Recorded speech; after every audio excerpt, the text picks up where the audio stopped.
dropping at the corner by Paloma. How long before you leave? Are you going or you wait? I'm going right now. Most Ghanaians that I meet honestly don't know that I'm not Ghanaian until I say something.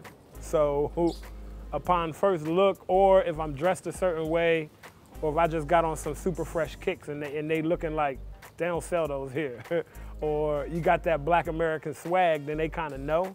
But other than that, they don't know. But my experience has been that I'm normally welcomed, you know? I'm normally welcomed. I think that has a lot to do with the way you present yourself. But I've had my experiences and conversations with people who say, oh, you're not African.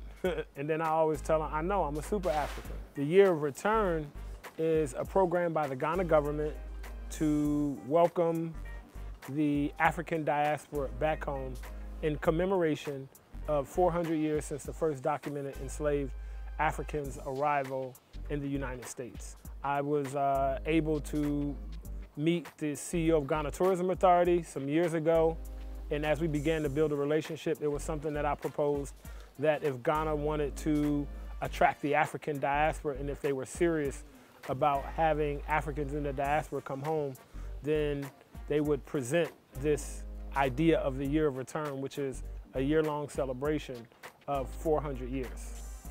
I think the potential for economic prosperity individually and collectively and the propensity for it is big. I think Africa is the center of the world. I think one of the reasons why the media constantly portrays Africa as a place for people to stay away from is so that everybody else could come here and reap the benefits. There's no reason why everyone else in the world is looking towards Africa.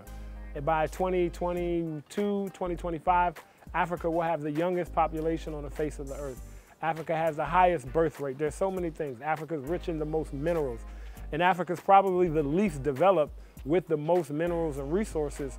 And I'm not just talking about natural resources, but I'm talking about human resources and potential. I don't know if I chose Ghana or if Ghana chose me or if we chose each other.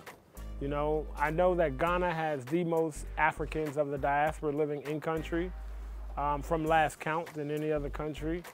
Ghana wasn't the first African country I visited. Senegal was actually the first. And prior to coming to Ghana, I've been to Senegal, Guinea-Conakry, Gambia. But here I feel safe, I feel welcome, and I feel like I can maximize the potential of me being my best self.